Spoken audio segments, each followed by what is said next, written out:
And that was why that was so compelling. Good. We're streaming live now, so I'm going to admit everybody.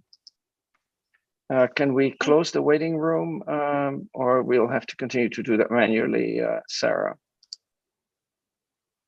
No, it's okay, good, perfect. Good morning, everyone. Thank you for joining. And we'll start in just, maybe you could introduce yourself in the chat. I'll wait another minute or so. I hope everybody's well. Good to see many familiar names and faces, and some new ones too. That's exciting. We have a great program and a great panel for you this morning. So please introduce yourself in the chat. Welcome, Matt, and welcome, Helen. Welcome back, Al-Marie. It's great to see everyone. Hope everybody's doing well. It's been a year now of online teaching and living, so to speak. And maybe we can see the light at the end of the tunnel. I'm a little bit afraid of saying that because each time I say that, there's another wave coming up. But at least this time, there's a vaccine. Okay, so since we have such a hot topic today for you, I suggest that we, as people are still signing on, we just get started. First of all, I want to introduce Kelli Warble, who is a physics teacher in residence at Arizona State University, and who is a relentless advocate for teachers as policymakers. I got so excited watching your talk, Kelli. I can't wait to discuss some of the points in greater detail.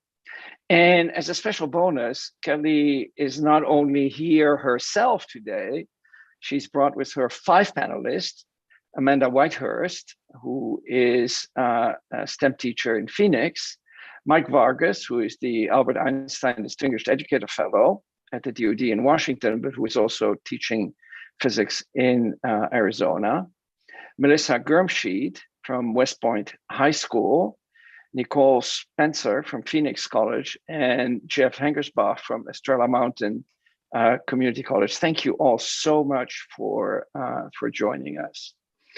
I don't know about you, but I really got fired up, especially when I heard Kelli say K-12 teachers as agents of change in physics education. I just love it. And, you know, I think typically as educator, we don't think of ourselves as agents of change. And in general, I think this is true for the physics community, not only in K-12, but in higher education and academia just as much. We've done a very poor job advocating for our own discipline. So I'm looking forward to learning a lot from you during this discussion here. So I want to very briefly encourage you, first of all, to use the chat, since we have 5 panelists in addition to Kelli. There should be at least 1 or 2 of them to answer the questions in the chat. So we'll have a parallel discussion going on here. And if you want to ask a question by speaking, what I would suggest you do is you raise your hand, and you can start doing that now to get in line. So to access that, you click on the reactions button at the bottom. And as you click on the reactions button, you'll see a couple of icons. And at the bottom, there should be a broad button that says raise hand. And if you raise your hand, you'll get into a queue that I can see, and I'll call upon you when it's time. So please do that. So Kelli, you had a marvelous quote from Amanda at the end of your talk. We need to make sure that we are networking. And this here, the PoLS-T network is a network. It's a beginning network that is just starting to sort of help draw the attention to the problems that we have actually worldwide into justifying our discipline, which is so important given that all our devices depend on advances in our discipline. But we all know here, sitting in this Zoom room, when we go to a party and we say we're a physicist, people, cringe. Oh, physics! I had such a problem with physics, and I mean, I said to some degree that might be true for math too, but it's certainly very acute for people like us in physics. So the question I have is, how could a network like this best help? What could we do here? What could the members of this network, the people who are here in the audience, do to follow in your footstep and advocate for what we do and be agents of change? That's an excellent question, Eric, and I appreciate you asking it. And I think one of the things I would like to emphasize is I guess it's kind of an old quote that I don't know who to attribute to, but that all politics is local. In a way, all policies are local for education. So I think the team that I have here of Arizona Fellows are extremely impressive because we did go to, or they did go to the legislature. I feel like I helped very little with that and get scholarships for STEM teachers. But I think that starting with your local school and trying to advocate for your students in your local school is a great idea. One of the things we found out was in the state of Arizona was that students stopped taking physics, especially if their guidance counselors were not directing them or encouraging them to do so. We sometimes found instances of guidance counselors who filtered students out of our physics courses because of their perception of the students being able to do well in physics. And so just contacting your guidance counselors in your school and ensuring that they know students are welcome in your physics class, that's one way to start. And networking with your fellow teachers on things such as if you're worried about a new building that's being built, I went in and advocated for a floor plan that would be conducive to good physics pedagogy myself. And of course, none of that happened when the architects built the building. They made all the science classrooms identical and almost not functional. If I had perhaps gotten together with my science teachers and gone to the architects together as a block and said, this is what we need in science. This is why we want movable furniture so we can make a circle board meeting. These are the pedagogical reasons for that. Perhaps I would have been more successful and they would have listened. So definitely use the people around you and be sure to sort of ramp up whatever their agenda or what they're worried about themselves. I think that's a good place to start. You mentioned guidance counselors also in your talk, and I cringed when I saw the statistics and also when I saw the quote of, guidance counselors thinking that students did not have the requisite math skills. I mean, physics is not math. Physics is concepts and ideas, and math is a shortcut sometimes to describe that. But Faraday, as I wrote in one of my comments in your talk, did sort of Nobel Prize quality work without ever having a formal education and knowing nothing about math. For the Feynman lectures, it's mostly text, not math.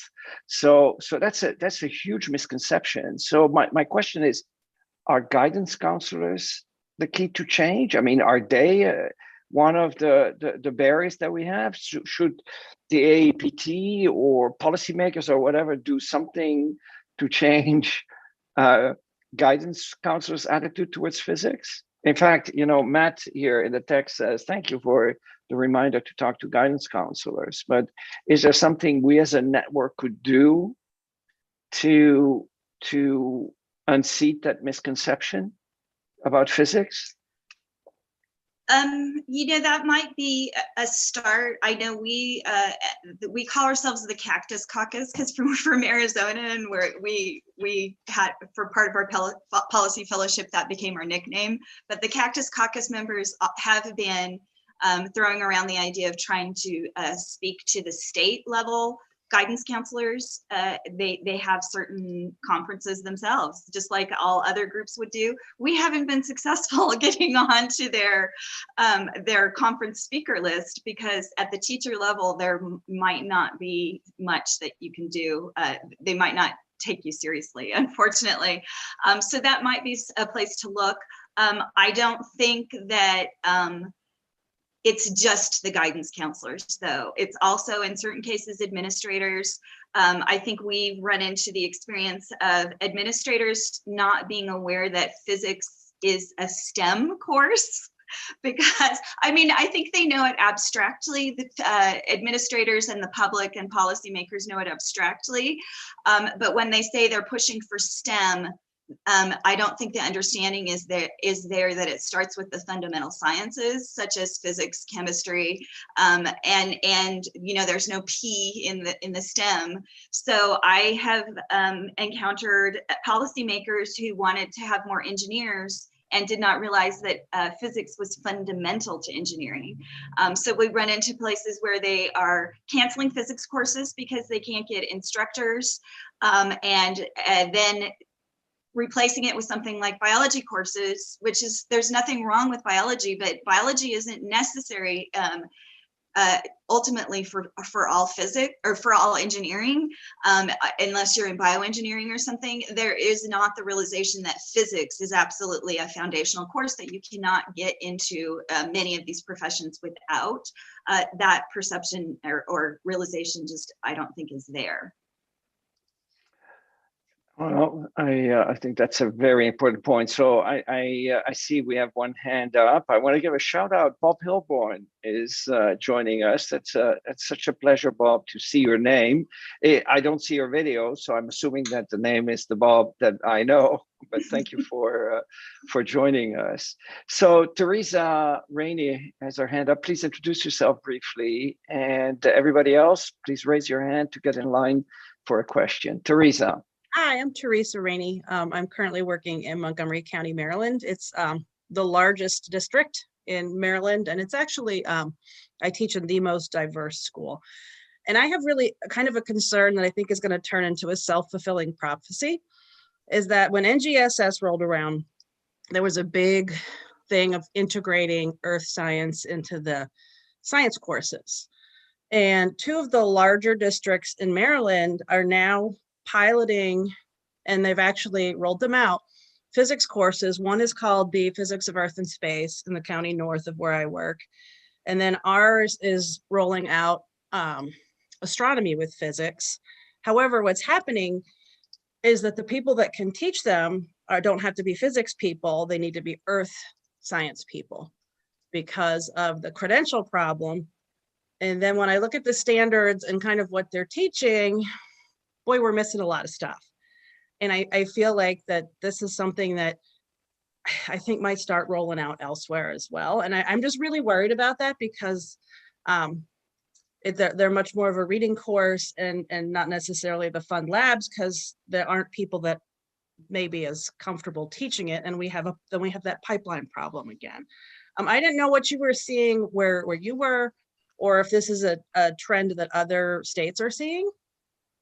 So, I mean, it's a bit worrying. I think you have a legitimate concern, and I think I might want some of our panelists to maybe see what they're seeing. I don't know, maybe Melissa or Mike might have some comments on that. So we have, hi everyone, I'm Melissa Grimscheid. I am a current high school teacher teaching physics, and we had the same concern within my district because there was this push to kind of integrate that earth science and the astronomy standards into the physics course. And yeah, I said to my district, I don't feel comfortable teaching those standards because that's not my area of expertise. And that really is going to be an issue that we're going to see nationwide. So that it's great to see this network, because this is one area where we can band together. We really can band together. We need to start from a local level of going to our school administration and our district administration and expressing why this is a difficulty. I didn't take chemistry in college. I didn't take I took a physical geography 100. So in no way prepares me to teach an earth science course or standards within my physics course. So this is an area where we really need to speak up, and we need to express why exactly this isn't what's best for students. There has to be a better solution. And that's where, when we go to speak up, it needs to be with a solution in mind. Not just that we won't do it, but that there needs to be a solution. So for example, when we went to our district and said, this is not going to work for us, we cannot integrate all the earth science standards within physics, we came back with a solution. So my students right now are in the middle of an astronomy unit where we started with universal law of gravitation, and then built it into, now they've been exploring Kepler's laws. They're freshmen, so it's a very conceptual approach to this, but having that solution made it really easy for them to say yes. So rather than going with just the problem in mind, going with a solution, but if we all did this, network wide, we could make that change happen. Thank you, Melissa. And thank you, Teresa, for that great question. I see lots of hands going up. I love that. That's great. Robert Crickle. Hi, so I'm Rob. I'm from New York, and I share a lot of the concerns that were just brought up. Now, I should say I come from a pretty well-off school that has multiple physics courses for kind of every level. So we have conceptual physics for students without math, all the way up to AP Physics C.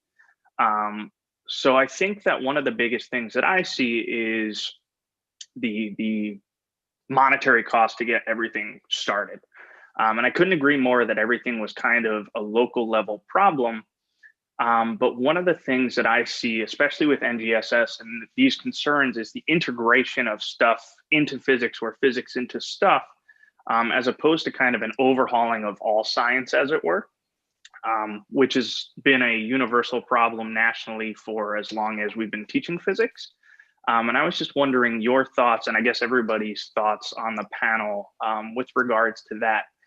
For the steps, past that local level where we can really start to tackle, I guess, the nation's pipeline as opposed to just our local pipeline, especially where location really does play a big factor, at least in access and persistence within physics and especially STEM. Thank you so much for your question, Robert. I think that if we're talking about the national pipeline, I probably would want to call on Mike Vargas, who's currently a physics teacher from Arizona, who's currently an Einstein Fellow at the Department of Defense. So Mike, do you have anything that you can tell Robert? Well, I can tell you that there's a big push for, transdisciplinary learning. They even, the cool thing about being an Einstein Fellow is that you get to be on all these like really crazy committees that you never even heard of before. And so I'm on an OSTP committee, and for the Office of it's Office of Science and Technology Policy. But they actually have a committee formed like on how to do transdisciplinary learning right now. Like they're actively looking at, how do we cross-pollinate disciplines and get out of our silos? Because that's like the big thing that they're all talking about right now is how do we get out of the, chemistry, biology, like everything's very siloed. How do we merge things together, right?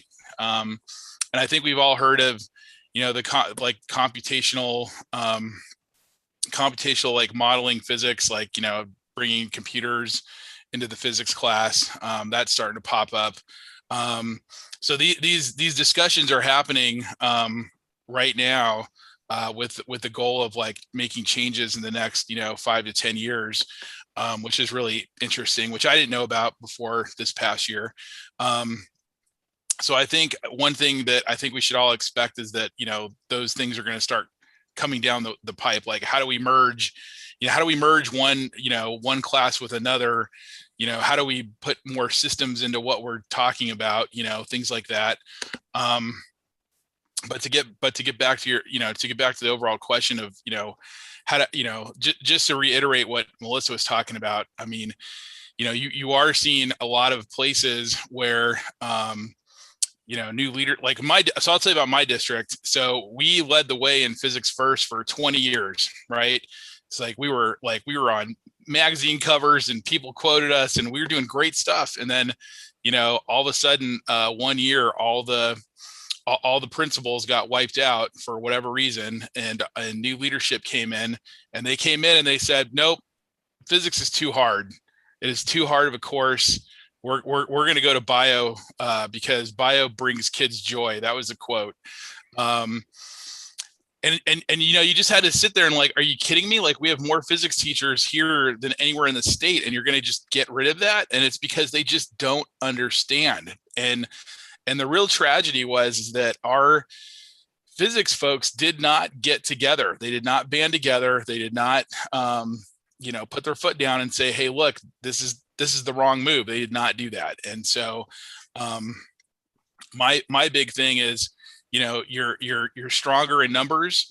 The Cactus Caucus, our group formed, because we realized that, and we got a lot of stuff done because we came in as a group and said, all of us physics teachers think this is the right way. And when you have the ability to bring people together as a group, whether you're talking on a district level, regional level, statewide level, like, it makes a huge difference. It makes a huge, huge difference. But, if you think about who your typical physics teachers are, we normally just don't do that. We don't, because we're very, we're physics guys, and, I live in my room and I'm usually the only person in the building and I don't talk to anybody else. So I think what I love about this group is just the possibilities of what this could be, because there's so much possibility with a group that's organized and has a has a set goal mission. So over. Awesome. Thank you, guys. Thank you, Mike, and thank you, Robert. Let's see, we had a couple more hands up. Clay Stanfield. Hi, thanks for being here today and talking about this. The group I work with at A&M Commerce is concerned about teacher training. And so a lot of these issues, I think, especially hearing what was just said about trying to cross-pollinate disciplines, is kind of terrifying, because if we don't know about that, we can't adapt the classes that we give our students so that they can be effective teachers in these areas, and kind of alleviate what Melissa was saying as well about not feeling expert enough in those standards to be able to teach effectively. And so that's kind of my quandary and question is, the network we're trying to make in Texas is going to try to focus on identifying these administrator conferences, high school administrator conferences, that we can get into and tell them, hey, you need to hire people who know physics to teach physics. Because what we have is administrators wanting flexibility in their schedules, so they'll hire a composite certified teacher who took mostly physics classes, but because they got that certification, could now be thrust into biology or environmental science. And it's not doing the physics teacher any good, and it's not doing those students any good. And so we think the area to target is administrators, and letting them know that this is an issue. But until the state and the people with the purse strings acknowledge this, they're going to do what they can to put teachers in the classrooms to keep students in their seats and learning maybe not as effectively as they could. So I'm just wondering if that is the right approach. I guess it is aiming at administrators at this point. Thank you very much for your question. And I want to say, I think I saw a presentation on your master's program for physics teachers at the PhysTech conference, and it looks amazing. So everybody on the call, check that master's program out. I want to take some of your classes. I don't know if focusing on administrators directly is the full solution. And I am kind of wondering if one of our panelists who used to be a high school principal, Jeff Hengesbach, would have anything to say about that. Jeff, would you like to address what Clay was asking? Clay, yeah. Well, I posted this. That's the challenge. Is this is such a multi-headed beast that we're fighting, right? There's so many components. Having been a principal for a few years and then turned back from the dark side and gone back into teaching in a way, the challenges that the administrations feel are real. The fortitude with which they combat the daily challenges, that's a different issue. The level or competence of the leadership that they provide and their willingness to stand up for what is right or what is better, I guess, is usually the case, right? Shades of gray that they have to face. In Arizona, especially, to get a warm body as a teacher in the classroom who can stay for more than, what's the average, 3 years. A new teacher may stay for a few years and then move on to be a barista at Starbucks, so on and so forth. But it is challenging. Now, I think the administrations have to be a part of it. Certainly, again, the multifaceted in the state of Arizona, new state standards and the testing for those state standards help adjust or shift the view of the administrations, because that's a tangible number that's assigned, a grade assigned to their class that they, their benefits and hinge upon, their vocation, their continued vocation hinge on from their specific boards. So there, some input into that at the state level certainly could help influence them. That is the administrations, the counseling team, again, as Kelli and Mike, we talked about, help influence the parents who absolutely can influence if the parent group can make a push for advocacy. There's some districts here in Arizona where the parent group, partially affluent but just partially politically savvy, who advocate very strongly for specific courses. And my gosh, they have their kids have access to whatever physics courses that they desire, really. I guess that seems kind of doom and gloomy thing, but I just wanted to mention we have a voice, and we're the experts. They don't know. We can speak with authority, and if we do speak with authority and confidence at whatever level, and especially collectively, our voices have weight. In our Cactus Caucus journey, when we had opportunity to sit with state legislators, we could speak with an authority, and they listened. They were sometimes shocked or uncertain, but them hearing from us gave them. And again, you're always feeding the egos or the agendas of others, but in us sharing information with the legislators or our own administrators, based upon as scientists, facts, right? Here's the data, here's the information we have that we can give you. We serve them as we're serving our own desire to move things forward, but we are serving them and providing them a resource that they wouldn't otherwise have, which strengthens their ability to make sound decisions. And so I mean, there's a positive, right? All this clamor of difficulty that we're facing.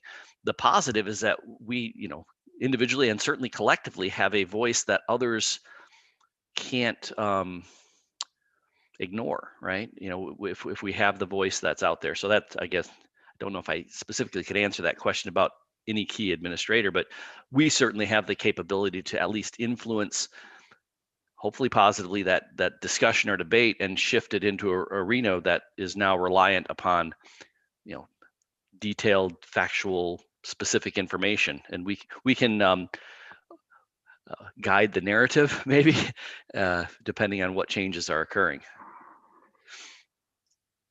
Thank you, Jeff and Clay. I did want to say a few more things probably pertinent to Texas. You are probably aware of Michael Martyr and the You Teach program out of UT Austin. And Michael Martyr, I know I heard him speak maybe 5 years ago about how he was working to get the requirements changed in high school, and physics was actually required for a couple of years there, I think, in the state of Texas. And then they took the requirement out, and Michael Martyr said he stopped having that battle. He just wanted to have kids get up to Algebra 2. But he certainly might be an ally for you in the state of Texas. The other thing I would like to mention after my experience at Arizona State as teacher in residence, I think one of my biggest frustrations at Arizona State is this how siloed the physics department has become or is.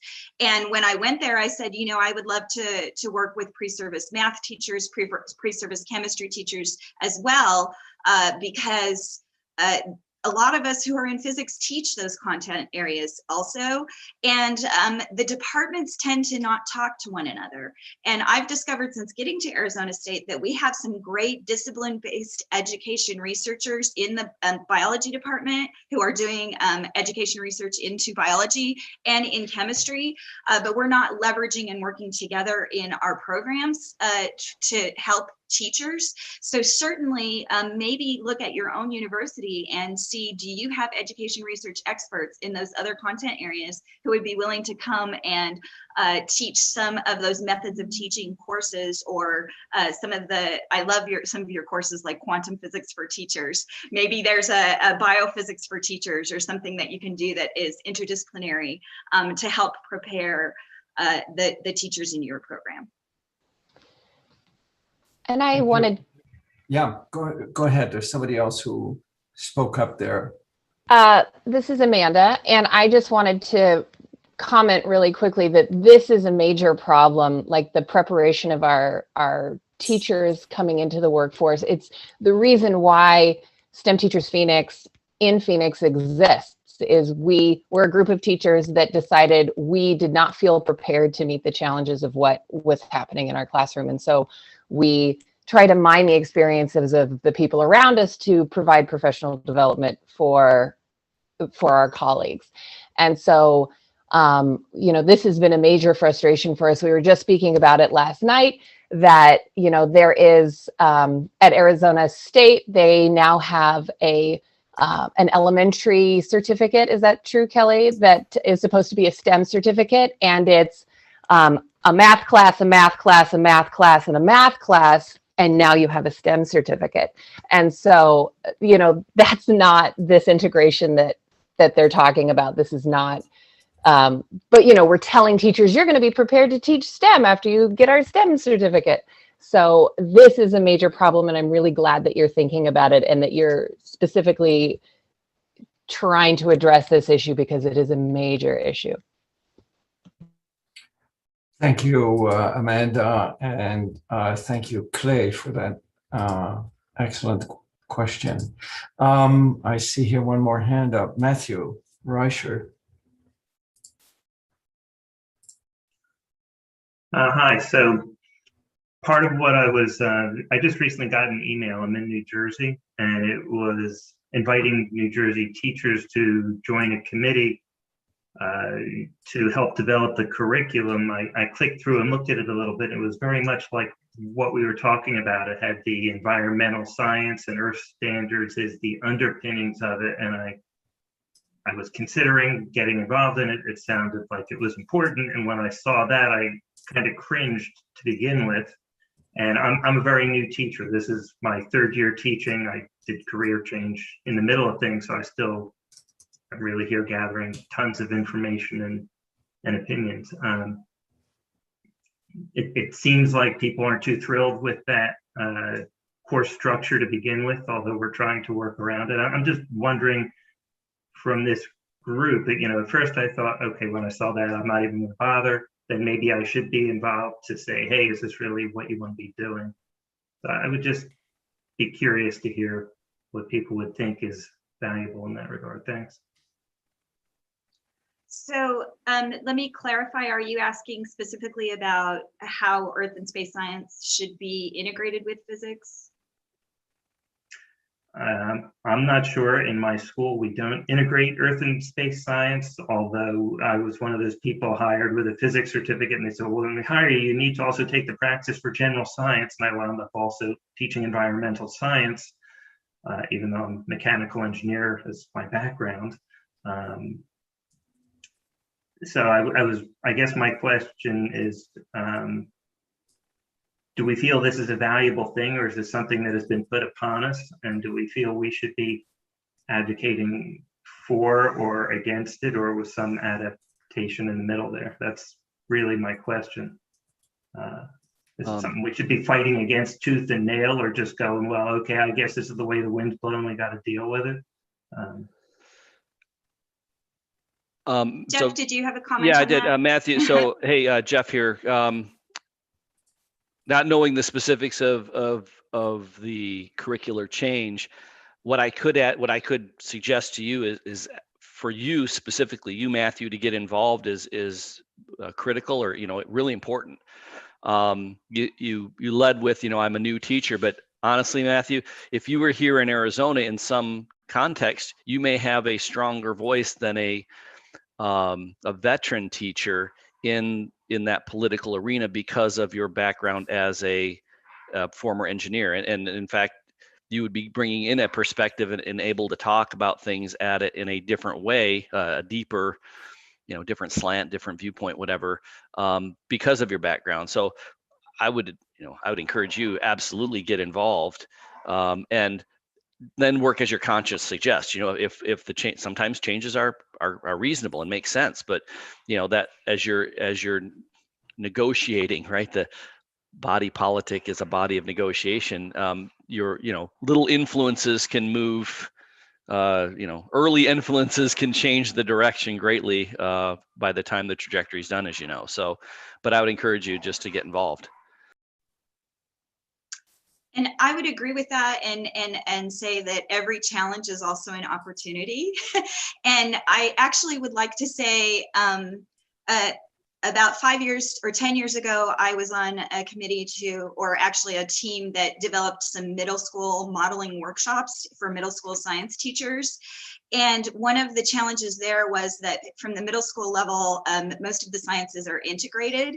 And we worked together to really come up with different compelling storylines of how you could start with sort of like the particle models of matter and chemistry and basic molecular theory, and look at how that happened, and then spread that into maybe your next unit is on the weather in middle school, and all the weather patterns and weather changes have to do with different densities and temperatures and things like that of how the air flows. So the chemistry content is fundamental to the weather patterns that we were trying to do, and we tried to weave a storyline that could go in different sequences to these different content areas. So I would say there is a lot of fundamental physics and chemistry concepts in earth and space science. Earth and space science is just the more complex version of the model. So taking that as an opportunity and trying to integrate that, and honoring the voices of those who think the earth and space science is incredibly important, and integrating that as well. I don't know that it's necessarily good to be completely against that just because we want to have science right in our schools. So advocating for all of it. Earlier in the chat, there was a discussion of, how in, thank you so much, Matthew and Jeff. There was a discussion about how in many other countries, certainly true for me, having been educated in Europe, there's not this, first this discipline, then next one, and then, find biology, then chemistry, and then finally physics. I had them all throughout my entire high school. And since there was no middle school, it was really like 5 years of chemistry, 5 years of physics, and 5 years of math. And right, that puts physics neither first nor last. It's really throughout. At MIT right now in the engineering department, they started a very interesting program called NEET, N-E-E-T, with new new engineering education transformation, where the idea is to really break down the boundaries between disciplines completely, since most engineering problems are truly multidisciplinary. Right? Designing an airplane, for example, is not just aeronautics, it's mechanics, it's materials, it's biology, it's physics, it's everything. And therefore, rather than centering their education on disciplines, they've centered it on problems and projects. Students choose a project that they like, and then they pull in the knowledge from whatever discipline is needed in order to solve that problem. So the content becomes secondary. It's really the project that I think that makes so much sense in the 21st century, because all the problems we face are multidisciplinary problems. They are not biology problems or physics problems or public health problems or anything. It's a combination of all of them. And for people to be able to draw on knowledge that's necessary to solve a problem, I think is absolutely crucial. So I think this is a very important discussion to have. Tom, you're next in line. Thank you. Just had more of just trying to gauge your opinion on this, but so we teach physics as 11th and 12th graders at my high school. And I was just, your thoughts on removing like the language that goes before the physics word. So instead of it being an honors physics course or a standard physics course, could we just teach courses called physics to 11th and 12th graders?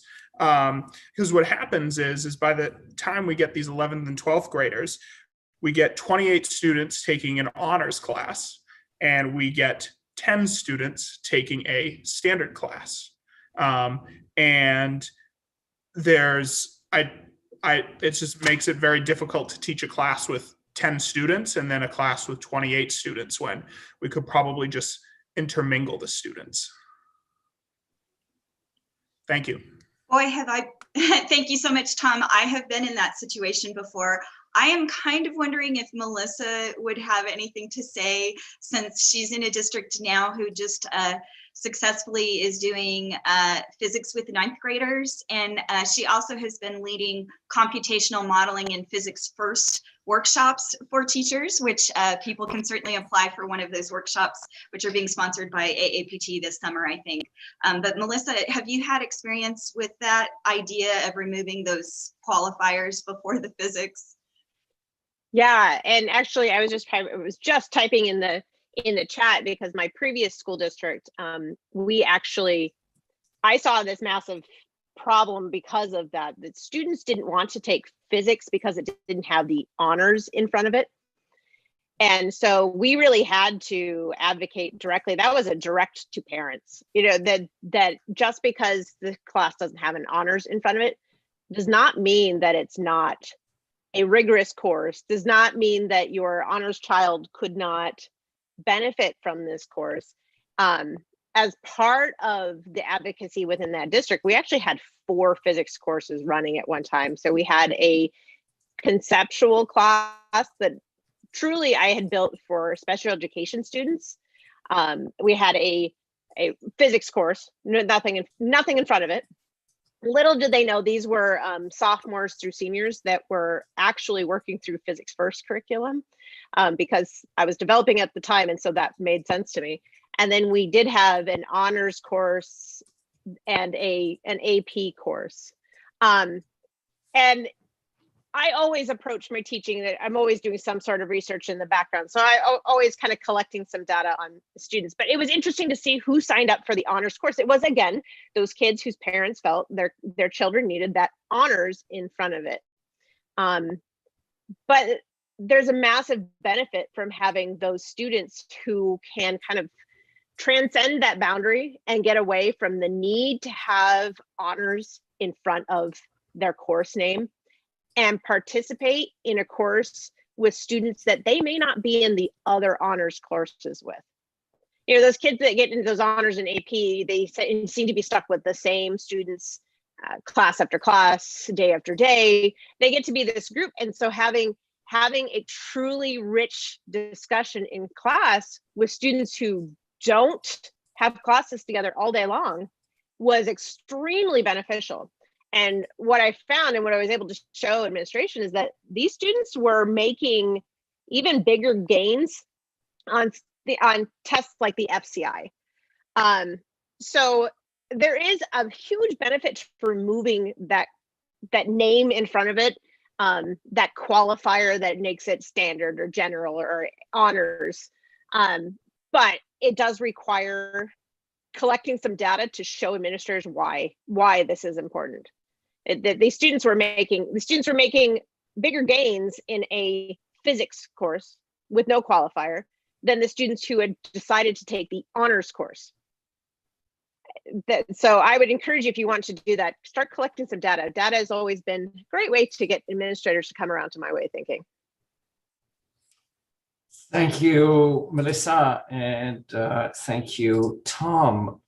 I see Jane Jackson. So good to see you. Thank you for joining. What a treat to have you here. You're next in line. Please introduce yourself, because there's some people might not know you.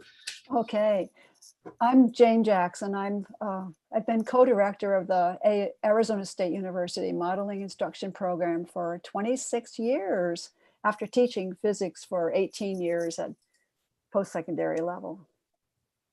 I've done a lot of research on Arizona teachers, physics teachers, and to try to, because I love physics, and I want everybody to take physics.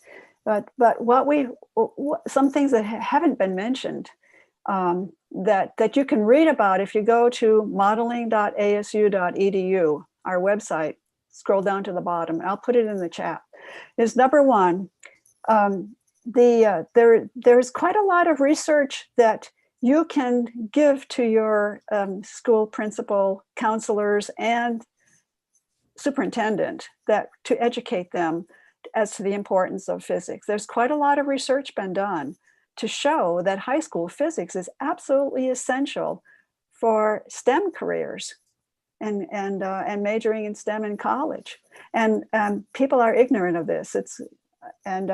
For example, the ACT policy platform has, national data, and they have found, I'm going to read it, students who take the ACT recommended core curriculum, including rigorous physics in high school, achieve higher ACT scores than those who do not.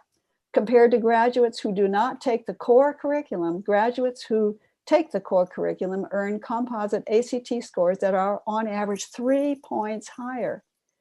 The graduates who take the core curriculum including physics, are more likely to be ready for workforce training programs. So it's college and career. This is powerful evidence that nobody seems to be bothering with at all. They're probably not aware of it at all. I'm talking about superintendents and principals. Another is this issue of equity. Mike Vargas has been very strong on equity. Your zip code determines whether you can take physics or not. This is true nationwide. And there's powerful evidence here too from the National Alliance of Black School Educators. They've got a position statement stating position is a gateway course for post-secondary study in science, medicine, and engineering, as well as an essential component in the formation of student scientific literacy. And they go on, they have this long explanation, this long paragraph. Principals, superintendents need to know this. They don't know it though. And we can, as a group, can publicize this. We should. One more thing too, while I've got the platform. A group of undergraduates at the College of New Jersey did research on middle school kids. And they found that middle school kids do not know what physics is. Therefore, they have no incentive to take physics in high school. Larry Dukerich and Earl Barrett, retired physics teachers in Arizona, I got them a Boeing grant, for $10,000, and they surveyed. They worked for the Arizona Department of Education and surveyed the counselors in Arizona, and also about almost 900 chemistry students, high school chemistry students in Arizona. What they learned is the chemistry students do not know what physics is. Therefore, they have no incentive to take physics after their chemistry course. Did you know that? Did you all know that kids do not know what physics is? Therefore, they're not taking it. So that's another thing we can do. Middle school and kids, and of course, every physics teacher you should sell your physics course by going to the chemistry classroom, in November or October and talking it up, so forth. But so these are two points that we can definitely work on. I would like to take this opportunity, I'm so glad Jane mentioned it, to bring in another one of our panelists to comment, and that would be Nicole Spencer, who is a former middle school teacher who now is a STEM coordinator at a community college. And Nicole, I'm wondering if you can say anything about, reaching out to the middle school teachers and middle school level. Absolutely. So a few things that actually came to mind with that. Jane provided some powerful data. And I'll just share that I often used in our meetings with, administrators and policymakers at the state and national level, our personal stories and how powerful that was. So I'll start by just saying that my personal story is that I did not take high school physics. I knew I wanted to be a science teacher. So, I was a little unconfident and uneasy in teaching physics concepts to middle school teachers. And so once I, connected with STEM Teachers Phoenix and I did my graduate degree, that's the first time I took a physics course, was in my graduate degree.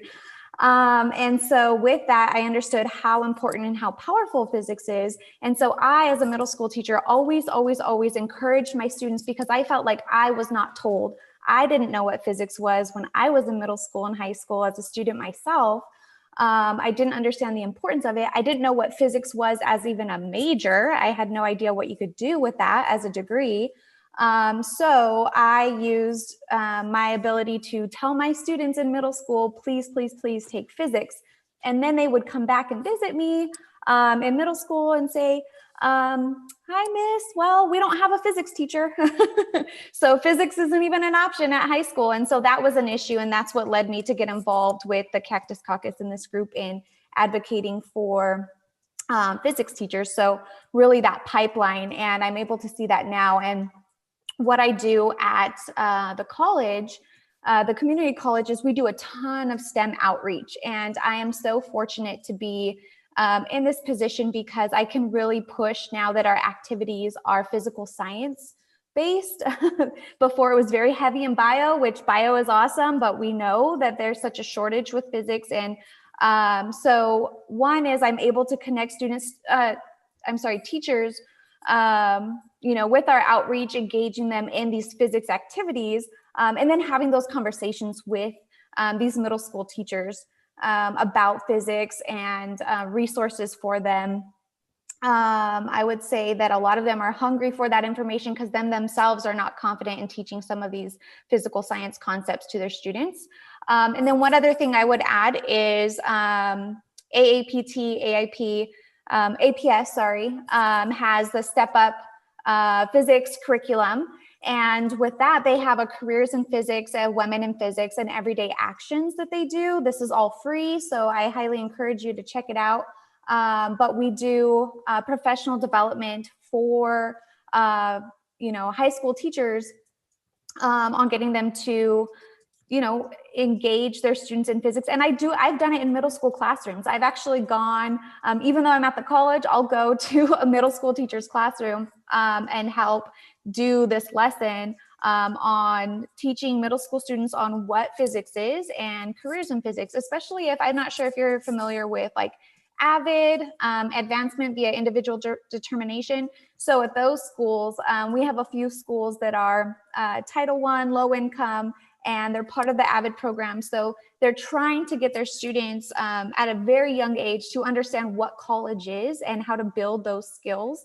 So I, use that as a prime opportunity to reach out to the younger K-8 grades and explain what physics is. And you can be a doctor and you don't have to major in biology, you can major in physics. So just another way to spread awareness and connect with teachers that are not just in high school or college physics. Thank you so much, Nicole. That was wonderful, and thank you, Jane, for mentioning all the great work done, and also for joining. We have only 4 minutes left. It's amazing how time flies when you're having fun. And there was still one hand up. Yes, Helen Reynolds. But before I turn it over to Helen for a short question and a short answer, I put in the chat a question I would like to have all panelists answer. You know, what advice do you have for our network? I mean, how can we join forces to advocate for high school physics? I meant to make that sort of a closing panel discussion, but we ran out of time with all the questions that were asked, which is a good thing. But still, I think this is an important question. If you have any advice for us, that would be fabulous. The other thing I want to mention before I turn it over to Helen for the final question is that on April 24th, Saturday, April 24th, same time, we'll hear a different set of voices at our Saturday meeting, namely that of high school students. So we have a panel of students, and each will record a short video beforehand that can be watched and commented upon, and they will form a panel that will present to this network. So I hope you will all join us on that Saturday. So April 24th at 11. And we'll make sure that everybody who signed on today is on the mailing list. I'm turning it over now in closing to Helen. Hello, everybody. So very briefly, I'm from England. You're very difficult to hear. Oh, I'm sorry. I think something has happened. Or is it just me? Volume's extremely low. Okay, is that better? No. If you can't hear me. Much better. Sorry. Can you hear me now? Much better. Okay, so I'm very sorry. Okay, I'm from England. I'm super interested and excited by this because I have worked for quite a number of years with the Institute of Physics. And I think the thing that strikes me is to have a common thing that we're trying to achieve, both in terms of why we believe everybody should do physics. Are we all clear what that is, what we're trying to achieve, and why that is important? So what I'm hearing is lots of mixed, since I arrived in the States, lots of mixed things about conceptual, and I think get rid of all those qualifiers, have physics, and decide what that means and why we want everybody to be involved in that. That's a clear thing that I think is a starting point. Then we can advocate for that by talking to people at all levels in all places. But to come from a clear viewpoint would be the most important thing. And the second most important thing is this thing that we just discussed about middle school. How do we get more people in middle school science? I teach middle school and high school and AP, and I love the fact that I can do the progression. The middle school teachers see this lesson as coming from somewhere and going somewhere in terms of physics. That's the big thing, because then students will latch onto it and they will then want to go further with it. So it's not really a question, but the question I suppose is, how do we come to a common marketable statement about what we're doing and why? Because that's the thing that makes a difference to people who don't have much time and don't have the background. Thank you for your question, Helen. And I have to say, I want to I think you compiled that spreadsheet of simulations for physics that I've been using all year. So thank you very much. I think that was you. So I'm a fan. I would say that coming up with a common message is a good idea, but also can be problematic in that the message needs to be refined depending on your audience. And one thing the Cactus Caucus did was we were part of a policy fellowship where we were in a 10-week program, or 10-day program, I'm sorry, in DC, where we refined what we called our one-pager, which was our pitch to the Arizona legislature for why they should fund more scholarships and be concerned about the high school physics teacher shortage. And as part of that policy fellowship, we got to present our one-pager to a variety of different audiences. We went to the Department of Education, we went to the National Science Foundation, and we had what we're called, it's a critical friends protocol to sort of refine our message. And so we targeted towards the state of Arizona, and we considered a lot of things, even down to the minutia of we don't want to have just blue or just red in our text because we might be speaking to a Republican or a Democrat, and we want to be very balanced. So I think having that kind of thing for maybe the teachers in this network, where you had a critical friends thing and could bounce your ideas off each other and hone your one-pager presentation might be a good way to start. Because it does have to target who you are talking to. Our message to the Arizona legislators had to be very different than maybe our message when we visited our congresspeople on the Hill.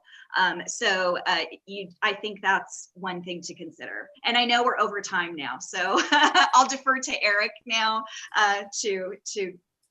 with final thoughts, I'm sure. Yeah, well, thank you so much, Kelly, Amanda, Mike, Melissa, Nicole, and Jeff. This was just fabulous. I think we could easily go on for another hour. But I want to honor everybody's schedule and your generosity in time. You know, one maybe final thought is this, and you mentioned it in your talk, Kelly. You said the importance of science in elementary school, and we went from talking about high school physics to middle school science education. But I think I fully agree with you. We should start much earlier. I mean, physics, after all, is a way of thinking, and one that, you know, since science and technology, in a certain sense, dominates our lives, we should expect the average, you know, member of society, citizen, to be educated about science the same way you're educated about language, and you only need to look at young kids to see that to some degree we're all born scientists. We're naturally curious. We have this natural desire to want to understand, which is why kids do nothing else but ask why. And unfortunately, it gets beaten out of them by not just by educators, but I think by parents too. Stop asking why, stop being curious. So maybe promoting curiosity in elementary schools is a necessary condition for better middle school, and finally better high school, and all the way at the end, better college physics instruction. So I found that a tantalizing thought that you placed there in your talk. Well, unfortunately, we're running out of time, which is a good thing. I hope that all those of you for whom this was the first PoLS talk, you'll consider joining us again. In the future. We will certainly keep you informed. We also have a Slack space where we continue some of this of these discussions. So if you're interested in joining that, let us know. And thank you again, Kelly and your colleagues, for joining us. This was absolutely marvelous. Have a wonderful weekend and hope to see you in the future again.